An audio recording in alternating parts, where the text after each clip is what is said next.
વ્યક્તિને રોજગારી મળશે. કેમ, ગવર્મેન્ટે તો રોજગારી આપવી જ છે ને. તો આપો રોજગારી ફેસિલિટીઓ આપવાનો વિચાર આપણા જનપ્રતિનિધિઓ કરે. અહીંયા રીલ બનાવવાથી અને ફક્ત બતાવવાથી એ કાર્ય થઈ જવાના નથી. આ બધી સંસ્થાઓ વોલેન્ટિયરશીપ માટે તૈયાર છે. તમે એકવાર હાકલ તો કરી જો.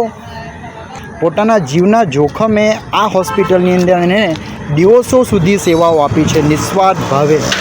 અને કદાચ એનું જ ફળ હશે કે અત્યારે એક ભયંકર અકસ્માતની અંદર એનો ચમત્કારિક બચાવ થયો, કારણ કે લોકોના આશીર્વાદ એમને પ્રાપ્ત થયા. આપણા સુસ્વાસ્થ્ય માટે, આપણી સુરક્ષા માટે જે જનપ્રતિનિધિઓને આપણે ચૂંટેલા હતા, એ લોકોની શું જવાબદારી નથી બનતી કે જાણ કરીશ અને જ્યાં સુધી એમાં સુધારા ના થાય ત્યાં સુધી આપણે દરેકે પ્રશ્નો પૂછવો પડશે અને અવાજ ઉઠાવવો પડશે કે શા માટે સામાન્ય પ્રજાના હિત માટે, જેના લીધે તમે વોટ માગીને તમે જીતેલા છો, આજે જ્યારે એમના કામ કરવાના આવે છે ત્યારે તમે બેકફૂટ પર જાઓ છો, પીછેહટ કરો છો. શું આ જ કરવા માટે તમને અમે મત આપ્યા છે?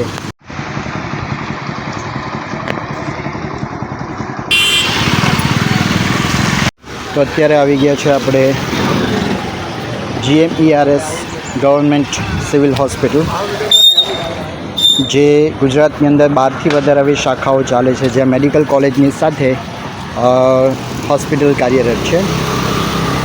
વર્ષો પહેલાંની પરિસ્થિતિ કે એક કિસ્સો મને યાદ આવે છે કે મારા પપ્પા જ્યારે બહુ બીમાર હતા અને પથારીવશ હતા, એ સમયે એમણે મને કીધેલું કે બેટા તું મને અહીંયા જ આ પથારીમાં મરવા દેજે, પરંતુ સિવિલ હોસ્પિટલમાં નહીં લઈ જતો. વર્ષો પહેલાંનો આ કિસ્સો છે, પરંતુ આજે પરિસ્થિતિ કંઈ અલગ છે. આધુનિક સાધનો સુવિધાઓથી સજ્જ મેડિકલ કોલેજ સાથે અત્યારે આ હોસ્પિટલ કાર્યરત છે. પરંતુ આજે આપણે અંદર જઈને જોઈશું કે ખરેખર ગ્રાઉન્ડ રિયાલિટી શું છે. અહીંયા કોણ આવે છે? પહેલો સૌથી મોટો પ્રશ્ન, કોણ આવે છે અહીંયા? તો જે સૌથી વધારે લાચાર છે, જે મોંઘી ટ્રીટમેન્ટ્સ અફોર્ડ નથી કરી શકતા, એવા સામાન્ય ગરીબ, પછાત, શોષિત, આદિવાસી અને જેમને ખરેખર જીવનની અંદર એવો સંઘર્ષ વેઠી રહ્યા છે, આર્થિક સંકળામણ છે, હાડમારી છે, એ લોકો અહીંયા આવે છે. પરંતુ શું આ લોકો જે એક આશા સાથે કે સુસ્વાસ્થ્ય, નિરામય સ્વાસ્થ્ય અહીંયા પ્રાપ્ત થશે, એ આશા લઈને અહીંયા આવે છે, ત્યારે એમને કેવી સુવિધાઓ અહીંયા પ્રાપ્ત થાય છે, કેવું વાતાવરણ પ્રાપ્ત થાય છે? ચાલો અંદર જઈને અંદર આપણે એ જોઈશું કે ખરેખર લોકોને જે તકલીફો છે એ ગ્રાઉન્ડ લેવલ પર શું છે, સાથે સાથે એના સોલ્યુશન શું છે.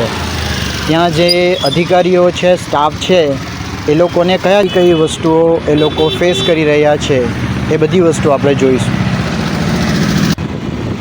આ હોસ્પિટલની અંદર ન કેવળ વલસાડથી પરંતુ મહારાષ્ટ્રથી પણ મોટે ભાગે દર્દીઓ અહીંયા સારવાર લેવા માટે પધારતા હોય છે.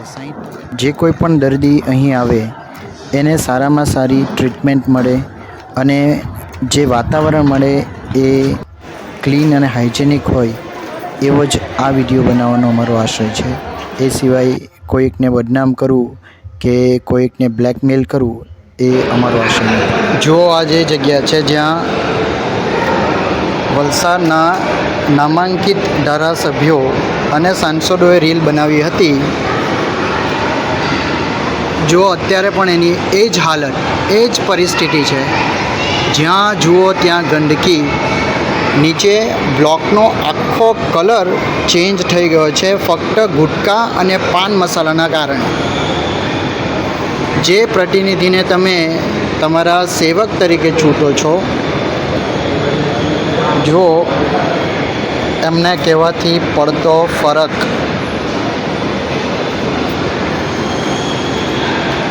पिक्चर अभी बाकी है मेरे दोस्त.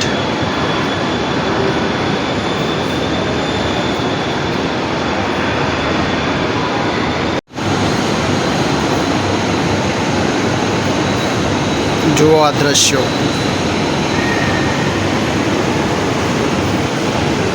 सिविल हॉस्पिटल है कि पछी थूकदानी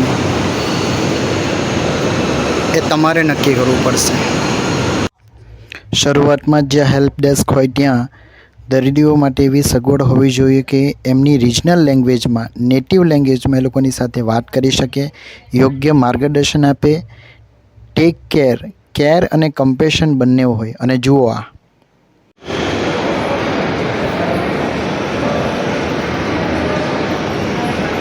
જો જ્યાં સામાન્ય દર્દીઓને સ્ટાફ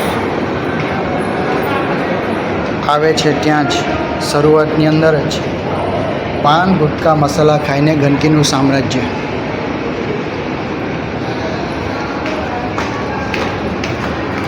ફક્ત 1 સેકન્ડ લેટ પડ્યો હું. આ વ્યક્તિ અત્યારે જ મારી આંખની સામે અહીંયા જ ઠોકીને ગયો. વિઝિટર્સ હતો. આ જાય છે ભાઈ, આ મુરબ્બી જે જાય છે ને એ અહીંયા અત્યારે જ 1 સેકન્ડ પહેલાં આ જગ્યા ઉપર ઠોકીને ગયો.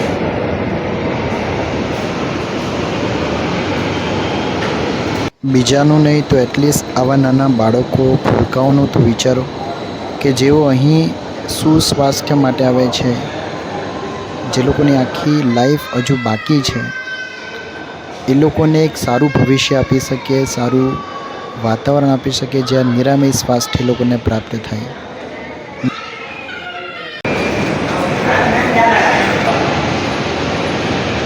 હોસ્પિટલને સ્વચ્છ રાખો.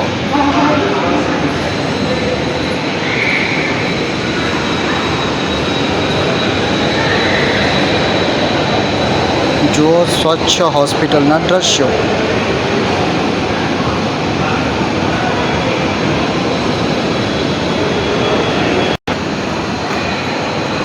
Don't spit in this hospital. બનાવો રીલ્સ, લેવો ફોટોગ્રાફ્સ.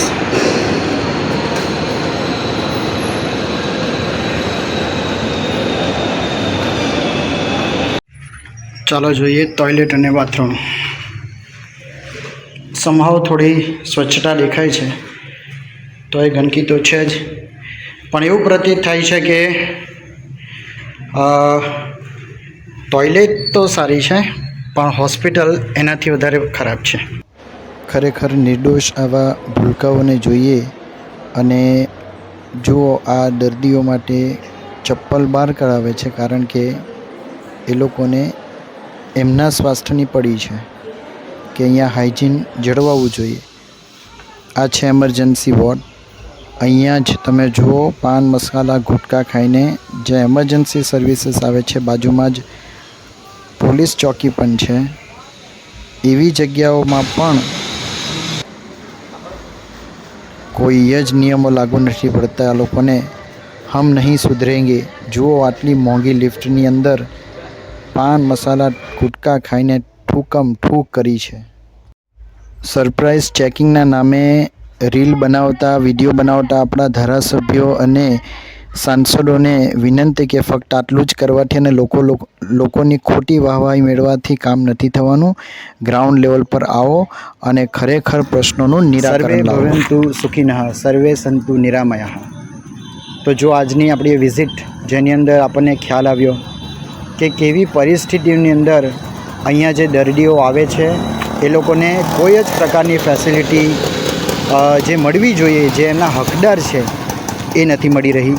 બીજી વસ્તુ લાચારી એ છે અહીંયા જે અધિકારીઓ બેસેલા છે, ડૉક્ટર્સ છે, સ્ટાફ છે લોકોની, કે 300 બેડની હોસ્પિટલમાંથી 800 બેડની હોસ્પિટલ તો બની ગઈ, પરંતુ અપૂરતો સ્ટાફના કારણે મેનેજમેન્ટ થઈ શકતું નથી, જેથી કરીને સિક્યોરિટીના પ્રશ્નો છે, ગંદકીના પ્રશ્નો છે, હજુ ટ્રીટમેન્ટના અને અન્ય જે મેનેજમેન્ટ છે એની વાતો તો આપણે કરતા જ નથી.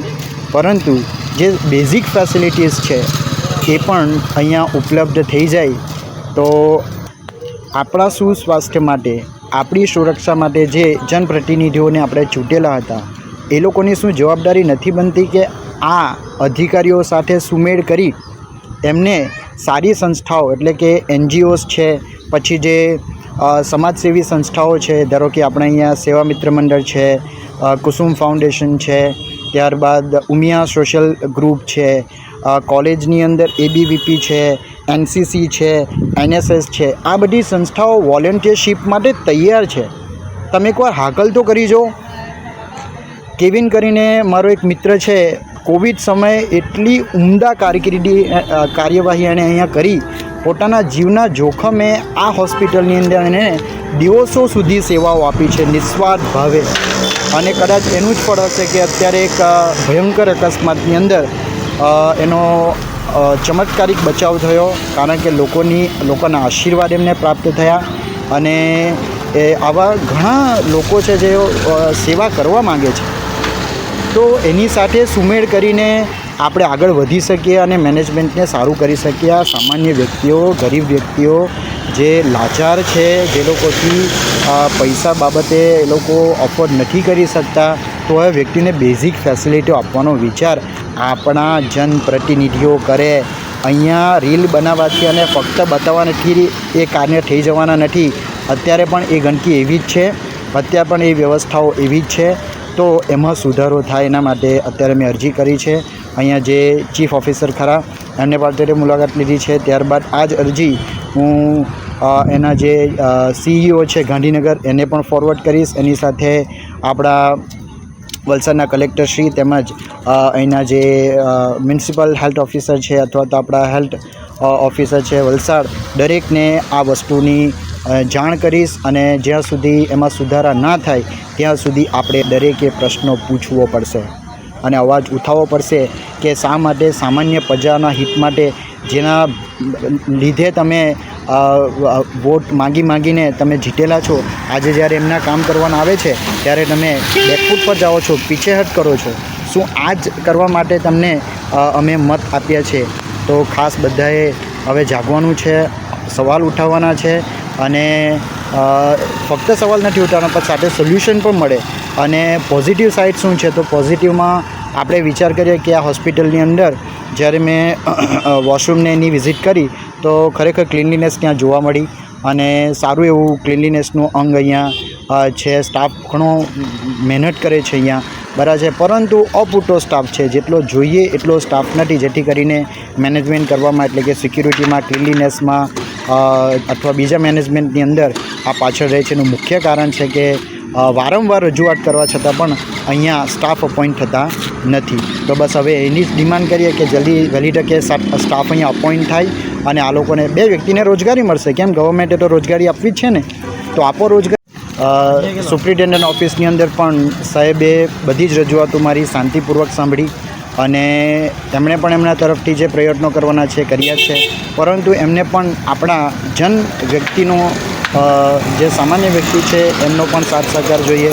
બીજું એક જનભાગીદારી પણ છે કે આ જ્યારે અહીંયા આ લોકો જ્યારે અહીંથી સફાઈ માટે અને જે સ્વચ્છતા પછી જે એને મેન્ટેન રાખવાનું, એમાં જેટલો હોસ્પિટલ અને સ્ટાફનો ફાળો છે એટલો જ અહીંયા આવનાર દરેક વિઝિટર, દરેક દર્દી એનો પણ એટલી જ જવાબદારી છે. તો બધા આપણે સાથે મળીને આ કેમ્પસને સારામાં સારું બનાવીએ, જેમાં દરેક જ બરાબર છે કેરની સાથે કમ્પેશન, એટલે કે કાળજીની સાથે કરુણા, આના સમન્વય સાથે આપણે આગળ વધી શકીએ અને આ હોસ્પિટલને બેસ્ટ હોસ્પિટલની અંદર આપણે લાવી શકીએ એવો પ્રયત્ન કરીએ. પણ એમાં વિશેષ આપણી ભાગીદારી રહેશે, એ પણ આપણે પોઝિટિવ સાઈડની અંદર જોવું રહ્યું.